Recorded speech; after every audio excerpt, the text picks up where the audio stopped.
በስመ አብ ወልድ ወመንፈስ ቅዱስ አሐዱ አምላክ አሜን። በስመ አብ ወልድ ወመንፈስ ቅዱስ አሐዱ አምላክ አሜን። በስመ አብ ወልድ ወመንፈስ ቅዱስ አሐዱ አምላክ አሜን። ጥቅምት 13 እንኳን ለዓለም ሁሉ ምሁር ቅዱስ ዮሐንስ አፈወርቅና ለአባ ዘካርያስ ገዳማዊ ዓመታዊ በዓል በሰላም አደረሰን። ሰላም ለእናንተ ይሁን። ውድ የቻናሌ ቤተሰቦች ጓደኞች እንደምን አላችሁ? እኔ ያለው እግዚአብሔር ይመስገን። እግዚአብሔር ሰላም ከሁላችንም ጋር ይሁን። ለቤቴ አዲስ የሆናችሁ ቤተሰብ አድርጉ፣ ሰብስክራይብ አድርጉ። ቻናሉ ስለምታደርጉ አመሰግናለሁ። ዮሐንስ አፈወርቅ ለቤተ ክርስቲያን የብርሃን ምሰሶ ስለሆነላት ስለ ታላቁ ሐዋርያዊ ሊቅ ቅዱስ ዮሐንስ አፈወርቅ ምን እንላለሁ? ምንስ እንናገራለሁ? እንደኔ ያለ ኃጢ ለባሰ ስጋና ገባሪ ንስሐ ስለሱ ልናገር አይቻለውምና አባቶቻችን እንደነገሩን ስለ አፈወርቅ ለመናገር አፈወርቅ መሆን ያስፈልጋል። እስኪ በቅዱሱ አባት ምልጃ ጥቂት ልሞክር። ቅዱስ ዮሐንስ አፈወርቅ ማን ነው? ነገዱ ከሶሪያ የተወለደ በ347 ዓመተ ምህረት በእስክንድሪያ ሲሆን አባቱ አስፋኒዮስ እናቱ ደግሞ አትናሲያ ይባላሉ። እነርሱም ደግ ቢሆኑም ይህን እንቁ ልጅ እግዚአብሔር ሰጣቸው። ዮሐንስ ለክርስቲያን እንደሚገባ በትምህርትና በጥበብ አደገ።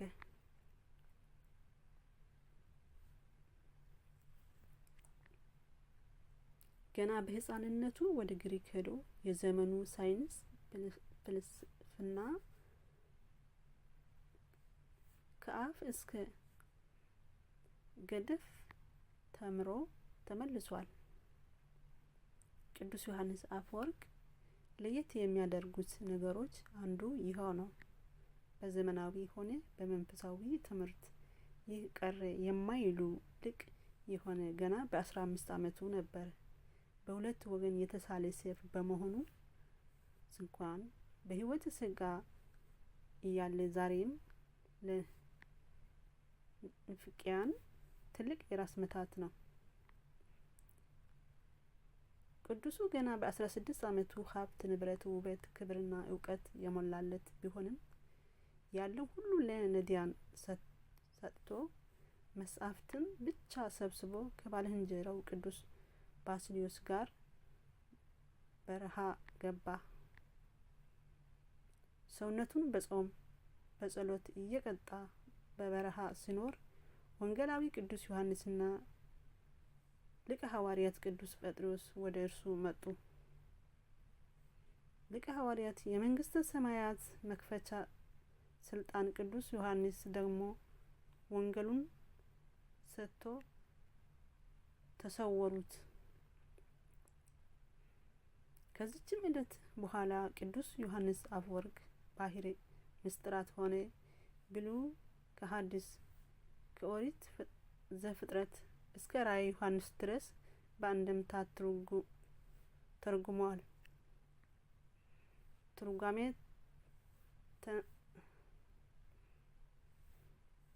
ተነተናቸው። በተለይ ሐዲስ ኪዳን እየመላለሰ አመሳጠረ።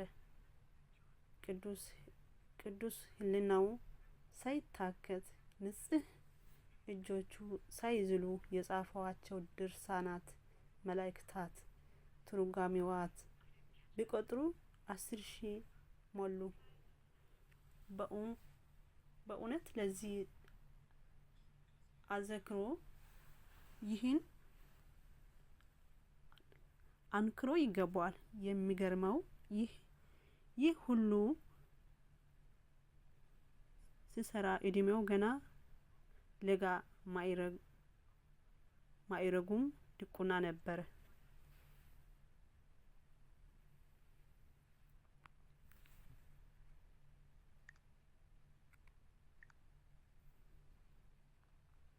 ከዚህም በኋላ በእግዚአብሔር ትእዛዝ ቅስና ተሾሞ በስብከተ ወንጌል ብዙ ቦታዎችን አደርሶ በቅድስናው ወዶታልና የቆስጠንጥንያ ፓትርያርክ አድርጎ ሾሙት። አፈወርቅ ሲናገርም ሆነ ሲያስተምር እንኳን የሚያወራ ኮሽ የሚል የለም። ከጣዕሙ ትምህርቱ የተነሳ ህዝቡ በተደሞ ይሰሙት ነበር። ሲያስተምር ምድራዊ ሰው ይቅርና ልዑላን መላእክት ተሰብስበው ያደንቁ ነበር። አንድም እመቤታችን በህዝብ መሃል አፈወርቅ ብላ ጠርታዋለች። ለዛም ነው አፈወርቅ የሚባለው። ቅዱስ ስልጣን ቃል መልአክ ሞትን ገስጾ 10 አመት አቁሞታል። ቅዱስ ዮሐንስ አፈወርቅ ለሰው ፊት አያደላም። በእርሱ ዘንድ ንጉስና ድሀ ነዳያንና እኩል ነው። ለሞት ያበቃውም ይኸው ነበር። ምክንያቱም የወቅቱ ንግስት አውዶክያስ የአንዲት ድሀ መበለት መሬት ቀምታ አልመለስም በማለቷ መንክሮ አወግዟት። እርሱም ግን ከኃጢአትና መናፍቃን ጋር መከራ 2 ጊዜ አጋዘችው። በተሰደደው አገር ፍሬ አፍርቶ አስተምሮና አሳምኖ በ407 ዓመተ ምህረት አርፈዋል። ቤተክርስቲያን ምእመናን ሳይጠግቡ እንደናፈቁ በ60 አመቱ አጡት። በወቅቱ ታላቅ ሀዘን ለቅሶ ተደረገ። ከረፍቱ አስቀድሞ አንድ ቀን የዘመን ደግ ንጉስ አርቃዲዮስ ግብር አገባ ወይም ግብዣ አዘጋጀ። በዚያች ሌሊቱ ደግሞ ቅዱስ ሊቅ ታጥቆ ሲጸልይ ሳለ አባ ማርዳር የሚባል ጻድቅ ደግሞ ከሰማይ 12 ሊቃነ መላእክት እነ ቅዱስ ሚካኤል ከሰማይ በግርማ ሲወርድ ተመለከተ። ደንግጦም ወዴት ናችሁ ጌቶቼ ብሏቸውም ቆስጠንጥንያ ወደ ዮሐንስ አፈወርቅ እንሄዳለን፣ እርሱ እመቤታችን እንደሚያመሰግናት ጌታ ነግሮናልና አሉት። እባካችሁ እኔም የአፈወርቅ ምስጋናው እንዲገለጥልኝ ምረቁልኝ አሏቸው። ሊቃነ መላእክት መርቀው ጎዳናቸውን ቀጠሉ። በማግስቱም በቤተ መንግስት ውስጥ ሊቃውንቱ፣ መሳፍንቱ፣ ጳጳሳቱ፣ ህዝቡ ሁሉ ተሰብስቦ ከድግሱ በሉ። ቅዱስ ዮሐንስ አፈወርቅ ግን በመንበሩ ተቀምጦ ነበር እንጂ አልበላም። ድግሱ ሲጠናቀቁ ንጉሱ አርቃዲዮስ ሊቁን ጥያቄ አለኝ ብሎ በጉባኤ መካከል ጠየቀው። ምነው ወንጌላዊ ማቴዎስ እያአመረ ዮሴፍ እስከ አመ ወልደት ወልድ ዘብኩራ የብኩር ልጇን እስክትወልድ ድረስ አላወቃትም ማለቱን ማቴዎስ 1:25 ስለምን ነው ብሉ ቅዱሱ ተነስቶ በመንፈስ ቅዱስ ተቃኝቶ ይተረጎምለት ጀመረ። ድንግል ማርያም ንጽሕት ብርሌን ትመስላለች። ብርሌ የተለያየ ቀለም ያለው ፈሳሽ ቢያስገቡበትም ቀለሙ አብሮ ይቀይራል። እመቤታችን ጌታችን ጸንሳለችና ህብር መለኮቱ ሲለዋወጥ መልኳ አብሮ ሲለዋወጥ እያየ ዮሴፍ ይደነግጥ ነበር። እርሷ ማን ናት? በማኅፀኗ ያለውስ ማን ነው? እያለ ይጨንቅ ነበር። ጌታችን ከወለደች በኋላ ግን አንድ ህብር መልክ ሆናለችና አስቀድሞ ማን እንደ ነበረች አላውቅም። አሁን ግን ልጇ አምላክ በአማን እርሷም ወላዲተ አምላክ መሆኗን አወቅኩ ማለቱ ነው እያለ ሲተረጉም ሰምተው ሁሉ ሲያደንቁ በዚያ የነበረችው ዕለት አድኖን አፈ ወርቅ ልሳነ ወርቅ አፈ በረከት ስትሉ ተናገረች። ያን ጊዜ አርቃዲዮስ የወርቅ ልሳን ብሉ ቀኑ በስዕሏ ላይ አደረገ። አፈወርቅ ግን በአጭር ታጥቆ ይሰግድ ለኪ ወኢወድስኪ ብሎ ዛሬ በተአምረ ማርያም የምናውቀው ምስጋና ሰተት አድርጎ አደረሰላት። ይህ ምስጋናዋ ሊቃነ መላእክቱ ሰምተው እያደነቁ ወደ ሰማይ ወጥተዋል። ቅዱስ ስጠራ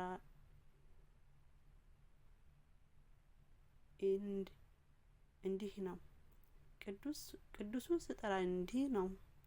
ቅዱስ ዮሐንስ አፈ ወርቅ አፈ በረከት አፈ ማር አፈ ስኳር አፈ ሽቱ ልሳነ ወርቅ የዓለም ሁሉ ምሁር ርዕሰ ሊቃውንት አምደ ብርሃን የብርሃን ምሰሶ ሐዲስ ዳንኤል ሊቀ ጳጳስ ዘበርት እውነተኛው መምህር ወመገሰድ ዘአያድሩ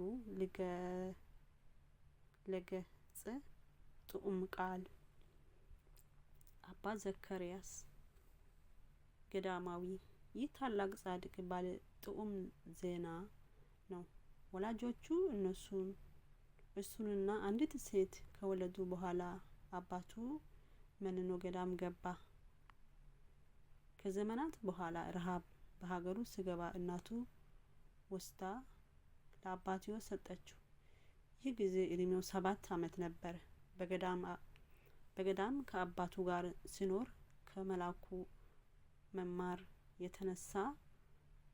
ከመልኩ መማር የተነሳ አባቶች መነኮሳት ይህ ልጅ ይህ መልክ ይዞ እንዴት መናኝ መሆን ይችላል ሲሉ ሰማ። በሌሊቱ ተነስቶ በሕፃን አንደበት ጌታዬ መልኬን ካንተ ፍቅር ከሚለየኝ መልኬ አጠፋዋለሁ አለው። ከገዳማዊ ጠፋ። አባትየውም በጣም አዘነ። ከ40 ቀን በኋላ ግን ሊያዩት የማያሰቅቅ አካሉ ሁሉ የቆሰለ አንድ ነዲያ ሕፃን መጥቶ ወደ ገዳም ተጠጋ። ይህ ሕፃን በጾም በጸሎትና በትሕትና ተጠምዶ 45 ዓመታት አገለገለ። በዚህም ዓመታት ሁሉ ይህ አካሉ የተለወጠ ሕፃን ቅዱስ ዘካርያስ መሆኑን ያውቅ የለም። እንዲህ የቆሰለው አሲድነት ካለው የጉድጓድ ውሃ ውስጥ ሰጥሞ ለ40 ቀናት በመጾም ነው። በመጨረሻም ግን አባቱ መላእክት ለይቶት አለቀሰ። ልጄ አንተ ለኔ አባት ነህ ብሎት አበው መነኮሳት ተሰብስበው እጅ ነስቶታል። በ7 አመቱ የመነነው አባ ዘካርያስ በ52 አመቱ በዚች ቀን አርፈዋል። በክብር ተቀብሯል። አምላክ ቅዱስ አፈወርቅ ዮሐንስ የድንግል እመብርሃንን ፍቅሯን ውዳሴዋን ይገልጽልን። ከአባቶቻችን ክብርና በረከት ያሳትፈን። ጥቅምት 13 የሚከበር ዓመታዊ የቅዱሳን በዓላት ቅዱስ ዮሐንስ አፈወርቅ፣ አባ ዘካርያስ ገዳማዊ፣ አባ ማርዳር ጻድቅ፣ ቅዱስ አብጣሚዎስ ሰማዕት። ወርሃዊ በዓላት እግዚአብሔር አብ፣ ቅዱስ ሩፋኤል ሊቀ መላእክት፣ 99 ነገደ መላእክት፣ ቅዱስ አስክናፈር፣ 13ቱ ግዑዛን አባቶች፣ ቅዱስ አርሳኒዮስ ጥበብ ገዳማዊ፣ አቡነ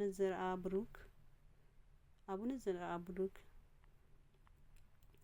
እናንተ የምድር ጨው ናቸው። እናንተ የዓለም ብርሃን ናቸው። በተራራ ላይ ያላችሁ ከተማ ልትሰውር አይቻልም። መብራትን አብርተው በእንቅብ በታች አይደለም እንጂ በመቅረዝ ላይ ያኖሩታል። በቤቴ ላሉት ሁሉ ያበራል። መልካሙንም ስራቸው አይተው በሰማያት ያለው አባታችሁ እንዲያከብሩ ብርሃናችሁ እንዲሁም በሰው ሁሉ ፊት ይብራ። ማቴዎስ ምዕራፍ 5 ከቁጥር 13 እስከ 16። ወስብሐት ለእግዚአብሔር